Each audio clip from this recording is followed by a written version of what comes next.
Portugal quer estreitar ainda mais as relações com a Guiné-Bissau, particularmente na área da segurança. O chefe da missão diplomática portuguesa em Bissau anunciou a atribuição de bolsas de mestrado integrado em ciências policiais para agentes da Polícia de Ordem Pública guineenses.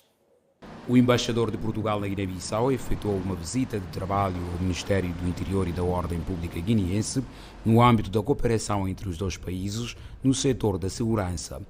Após o encontro, o diplomata português anunciou que, em breve, serão selecionados e enviados 2 agentes da Polícia da Ordem Pública para uma formação superior em ciências policiais. Já para a semana iniciar-se-ão os processos de seleção destes 2 elementos da Polícia da Ordem Pública que vão para Portugal para frequentarem um mestrado integrado em Ciências Policiais e depois daremos continuidade àquela que é também a prática regular da colaboração aqui. A Embaixada de Portugal na Guiné-Bissau tem nos seus quadros um oficial de ligação do Ministério da Administração Interna em Portugal que estabelece essa ligação e esse trabalho diário com os homólogos da Guiné-Bissau. Miguel Cruz Silvestre reiterou ainda o apoio do Estado português nas áreas da educação, saúde e justiça. E essa colaboração que existe e que é uma colaboração regular, estruturada e muito profícua entre as entidades portuguesas e as entidades guineenses na área da administração interna, essa é uma prioridade. Na ocasião, Silvestre afirmou que os serviços da Embaixada de Portugal estão abertos para atender todos os pedidos de agendamento e visto, mas alertou os guineenses a utilizarem os canais legais. Há um único canal de entrada que é o agendamento online. Esse agendamento é um serviço gratuito, é feito através da VFS e através depois da VFS esses pedidos são recebidos, é feito o conferimento dos documentos necessários, esses pedidos depois são encaminhados para análise e processamento na secção consular e são deferidos pela Embaixada de Portugal. De referir que recentemente têm sido frequentes as denúncias sobre a morosidade e cobranças ilícitas nos processos de agendamento e vistos no Serviço Consular Português no país. País onde a Comissão Nacional de Eleições faz um balanço positivo ao processo de atualização dos cadernos eleitorais. A CNE guineense reconhece que o início do processo foi marcado por contratempos, com uma fraca participação dos cidadãos devido à coincidência com a campanha de Caju e ainda por uma fraca sensibilização dos potenciais eleitores. O balanço é feito numa altura em que persiste a contestação à liderança da Comissão Nacional de Eleições por ter terminado o mandato. O presidente em exercício da Comissão Nacional de Eleições diz que membros do Secretariado Executivo não estão agarrados ao cargo e que vão deixar a instituição assim que forem indicados os novos dirigentes. A afirmação de Mpabi Kabi foi tornada pública numa conferência de imprensa de balanço da atualização de cadernos eleitorais que decorreu no país entre 25 de março e 25 de maio. Então, com a queira da Assembleia, não se pode eleger novos membros. Então, a lei diz claramente, o artigo 3º.6, que enquanto os outros não entrarem em função, então os anteriores é que devem ainda manter. E nós não estamos aqui agarrados. Quando chegar, de acordo com a lei, os novos membros, cá estamos, um caminho para a nossa proveniência. Sobre a atualização de dados eleitorais, marcada por várias situações, como a fraca capacidade na logística de transporte no início do processo, reduzir o nível de informação e sensibilização no terreno, a Comissão Nacional de Eleições recomenda que seja uniformizada a versão eletrónica de mapas de assembleias de voto entre a Comissão Nacional de Eleições e Gabinete Técnico de Apoio ao Processo Eleitoral, antes do início da atualização. Porque aquilo que nós queremos é lugar de recenseamento que seja igual como o lugar onde se vai votar. A instituição que coordena o processo eleitoral recomenda ainda a revisão de critério de seleção de membros de comissões sectoriais de recenseamento, constituída por funcionários de governos regionais e representantes de partidos políticos, por forma a facilitar a sua missão de sensibilização no terreno. Foram libertados 2 dos detidos acusados da tentativa de golpe de Estado de 2022 na Guiné-Bissau. Wilson Barbosa e Armindo Gomes, vulgo Jotó, estavam detidos há cerca de 2 anos e meio. Os advogados de ambos já disseram que vão avançar com o processo contra o Estado guineense por considerarem que se tratou de um sequestro e pelos danos pessoais causados.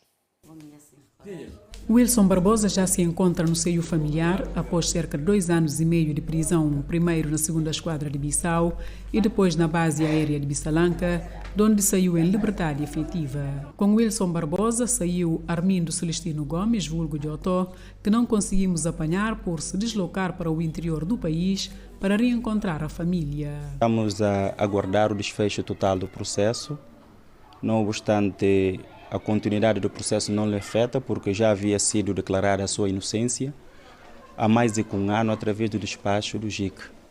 Portanto, agora vamos aguardar que o processo feche, assim para nós podermos ver quais são os mecanismos mais importantes para nós podermos continuar a nível da tramitação dos processos.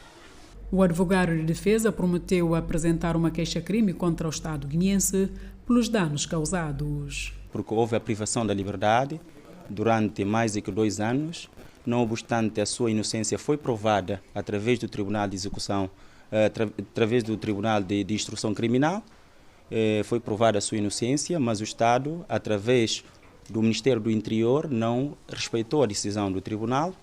Bom, durante todo esse tempo, o nosso constituinte não ficou nem na prisão preventiva, nem na detenção, mas sim ficou sob sequestro do Estado da Guiné-Bissau. Wilson Barbosa e Armindo Gomes estiveram detidos no caso 1 de fevereiro. Faziam parte do grupo de 17 pessoas, incluindo o falecido capitão de fragata Papa Fanny, que o juiz de instrução criminal ordenara a sua libertação há mais de 1 ano. Impulsionar a transformação energética guineense e a criação de um quadro legal em matéria de cibersegurança, estas as principais recomendações saídas da Conferência Internacional Guiné-Bissau Digital. O encontro que reuniu na capital guineense especialistas e agentes econômicos para discutir e explorar o papel da digitalização no futuro da Guiné-Bissau produziu recomendações que devem ser adotadas pelo governo guineense na elaboração da Estratégia Nacional de Transformação Digital. A criação de uma unidade de gestão da mudança da transformação digital, criação de um quadro legal sobre a matéria da cibersegurança e também sugerir ao Governo a criação do Centro Nacional de Proteção de Dados Pessoais, porque é importante protegermos a nossa soberania digital. O projeto OMVG irá resolver uma grande parte da questão elétrica, depois é uma questão de distribuição da corrente elétrica. Partilhando a experiência de Cabo Verde no processo da digitalização, o consultor digital acredita que não é possível digitalizar um país sem a transformação energética. A transformação digital tem que ser acompanhada por alavancadores. Uma alavanca da transformação digital é a transição energética. Portanto, Guiné claramente tem que investir na transição energética, energias limpas, energias alternativas, ou seja, energia mais barata. Portanto, o primeiro passo é haver um consenso nacional sobre a importância do digital para o desenvolvimento da Guiné-Bissau e dos guineenses. Para o presidente do Instituto de Modernização Administrativa, apesar dos desafios, a Guiné-Bissau está preparada para a transformação digital. Como sabe, a nossa população é muito jovem e essa é uma grande vantagem. Também a nossa taxa de penetração de telemóveis no mercado é muito alta. Isso dá-nos uma vantagem em relação a outros países. Então sim, posso dizer que sim, estamos preparados. É preciso uma liderança política forte, é preciso criar um quadro regulatório. Espera-se que, com a digitalização, a Guiné-Bissau possa alcançar um desenvolvimento sustentável e inclusivo, fortalecendo a competitividade a nível global. A Associação Guineense de Pessoas com Albinismo diz que é urgente melhorar o acesso aos serviços de saúde, educação e outros direitos, a fim de garantir uma plena inclusão social a pessoas com este distúrbio genético. A organização considera que a Guiné-Bissau é um país onde as pessoas com albinismo são respeitadas. As comemorações do Dia Internacional das Pessoas com Albinismo na Guiné-Bissau foram marcadas por uma palestra centrada na inclusão dessas pessoas nos processos de tomada de decisão. O evento sob o lema Uma década de progresso coletivo reuniu diversas autoridades e membros da sociedade civil. Na Guiné-Bissau não existe grandes violências dos direitos das pessoas com albinismo. Por enquanto, não tem se verificado ataques, agressões, raptos, espancamento e cortes como se verifica noutros países. Durante a cerimónia, o presidente da Federação das Pessoas com Deficiência da Guiné-Bissau fez uma alerta sobre a discriminação enfrentada pelas pessoas com necessidades especiais no país. É importante o Estado, porque as organizações de tipo que ocupam espaço relativo às ações de pessoas com deficiência, sensibilizar-se a todos os níveis, porque senão vai persistir o fenômeno de discriminação por todo o solo pátrio da Guiné-Bissau. O diretor-geral da Inclusão diz que, mesmo com as melhorias já alcançadas, é essencial continuar promovendo ações educativas para combater preconceitos e garantir a igualdade de oportunidades. As pessoas comuns têm ideias erradas sobre as suas condições de vida e a falta de consciência. Esses incidentes contra pessoas com albinismo mostram clara indicação de pouca consciência sobre o albinismo e o volume de trabalho de conscientização pública que ainda precisa ser feito.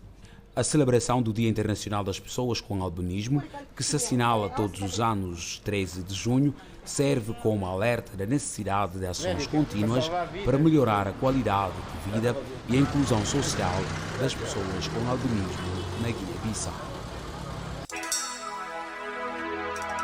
A mensagem fica neste Dia Mundial da Consciencialização sobre o Albinismo. Última informação deste Repórter África. Fique bem.